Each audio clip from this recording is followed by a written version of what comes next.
welcome to the Speeding Bulletin. My name is Steve Younis from supermanhomepage.com, and this is all the Superman related news for the week June 27th to July 3rd, 2008. In movie news, Brandon Routh, looking in excellent shape, was recently filmed having dinner in Los Angeles with his wife Courtney and Superman Returns producer Gilbert Adler. These videos were recorded before the recent Hollywood.com interview in which Routh confirmed that writers were finishing up the script to the Superman Returns sequel and that filming would likely begin in early 2009. The historic Broadway Theatre in Pitman, New Jersey is hosting a double feature of Superman the Movie and Superman 2 The Richard Donner Cut on Saturday, July 12th. The screening of both films on 35mm prints will start at 7 p.m, with tickets available at the door for $9. TVGuide.com reveals that Smallville's 8th season's theme is double identities. Producer Kelly Souders says, "It's about the Superman identity emerging as Clark Kent tries to maintain a normal life or the appearance of a normal life.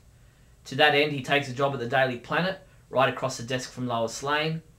The camaraderie as they work together side by side that everyone loves from the DC Comics and all the Superman lore is going to come to fruition this year," Souders says. The two of them are thrown together in some unfortunate situations for Clark.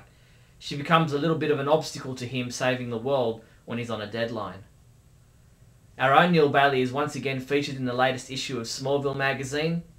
Issue number 27, on shelves now, features a number of great articles, and toward the back you'll find Neal's philosophical examination and comparison of All-Star Superman and the Smallville mythos. You can buy Smallville magazine issue number 27 at your local comic book shop, newsstand, or online from titanmagazines.com. In sad news, comic book creator Michael Turner passed away on June 27th, aged 37. Turner, who Superman fans came to love through his fantastic cover artwork, had been diagnosed with cancer back in March 2000. Our prayers and thoughts go out to his family and friends during this very difficult time. DC Comics revealed at Wizard World Chicago this past week that writer Sterling Gates and penciler Jamal Igle will be the new creative team to take over the Supergirl comic book title starting with issue number 34. Our own Barry Fryman attended the Wizard World Chicago convention and posted a report with photos on the action from the convention. There was plenty of Superman related merchandise on display from DC Direct and Tonner Direct. Speaking of Wizard World Chicago, Dan Didio mentioned that they're allowed to start using the name Superboy again, raising speculation that the legal battle over the rights to the character may be reaching a climax. Didio's statement could be a slip, but it could also be a sign of something else. In recent years, much has been written about the efforts to restore the building where Jerry Siegel lived when creating Superman in the 1930s, but what of Joe Shuster's house, where Jerry Siegel ran to after dreaming up the idea for Superman? What of the place where Superman was first drawn? Well, Mark Nobleman, author of the upcoming Boys of Steel, the creators of Superman Illustrated book, has uncovered some fascinating research and has found photos of the place where Joe Shuster lived. You can check out more photos at Mark's blogspot. Comic books we reviewed this past week included Superman 677, which was reviewed by Neal Bailey, who rated it a 2 out of 5, saying, "It's heartfelt and well written, but written without an understanding of the character in many respects." Final Crisis number 2 was reviewed by Barry Fryman, who said, "Much is going on in this issue and it's all intricately tied together," and he rated it a 5 out of 5. While Trinity number 4 was reviewed by our own Trinity, Barry, Neil and Jeffrey, who were unanimous in rating this a 1 out of 5. While James Lance stepped back in time once again to review Action Comics 495 from May 1979, which featured the Attack of the Ultimate Warrior story, which James rated a 4 out of 5. Superman comics shipping this week from July 2nd include Infinity Inc. number 11, Supergirl number 31, Trinity number 5, and Superman Last Son hardcover.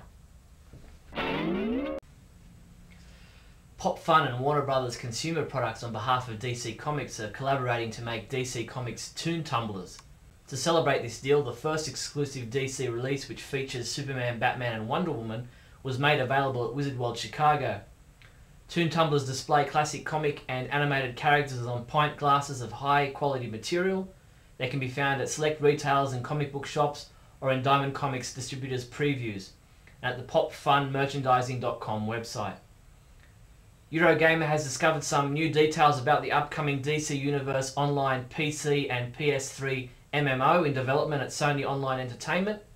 The massively multiplayer online game will allow you to create your own superhero or villain, choosing their particular powers. So you'll decide whether to attack using fire or ice, for example, and move around using acrobatics or the power of flight. Other potential abilities mentioned in the article include speedrunning and teleportation. While there's no release date yet, you can visit the Eurogamer.net website for more details about the DC Universe Online. Superman homepage reviewer James Lance continues reviewing story arcs from the 1940 Superman radio series. This week he looked at the Story of the Century, which was another saga that was a revamp of an earlier story. The Superman homepage Super Trivia quiz was updated for the month, with the 3 new questions being asked. What is the name of the person chosen to be the new official town Superman for Metropolis, Illinois' annual Superman celebration in 2008? The name Swanderson was created to note the pairing of which 2 comic book artists? And other than the Superman movies, which other 1978 film did Neal Bailey and Christopher Reeve appear in together? If you think you know the answers to those 3 questions, visit the Superman homepage Super Trivia quiz to submit your entry. And that's all the Superman related news for the week, June 27th to July 3rd. I'm Steve Younis from supermanhomepage.com.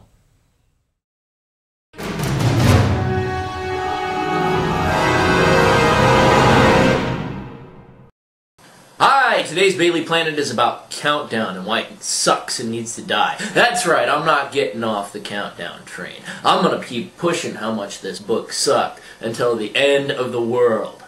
No, not really. Actually, this is a Bailey Planet about the timeliness of comics and why they need to come out on time. Doesn't seem like it matters that much, because when I went to the panel at the Emerald City Comic Con, all the fanboys were talking to Dan DiDio, and Dan DiDio was like, "So how many of you guys will wait until the end of all creation to get another issue of All-Star Superman?" And everybody was like, "Yeah, I'll do it." I don't like that mentality.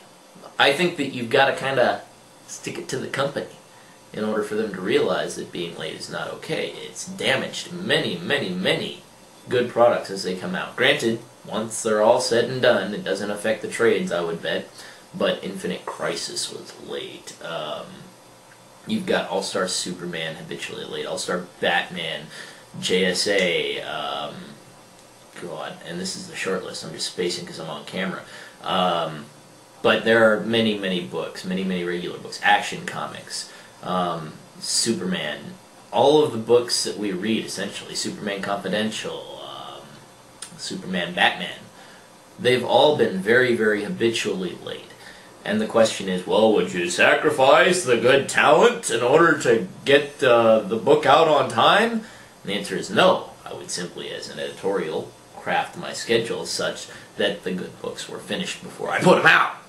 You know, like if you go up to artist number 1 and say, "Hey guy, you know, you're gonna have to do a book every month," and the artist is like, "Yeah, okay," but in his past he's kind of been late a bunch of times. That's one thing. Or you could give yourself a little bit of a lead time, knowing the fact that you were absolutely not going to be late anymore. I don't know. It seems very easy to me, because I've turned in 600 articles at the Superman homepage without being more than 1 or 2 days late because of a con. Now, granted, this is not drawing a comic book page, but yeah, that's pretty typical good record for someone who regularly produces media. So I think it can be improved and it should be improved. And Countdown sucks.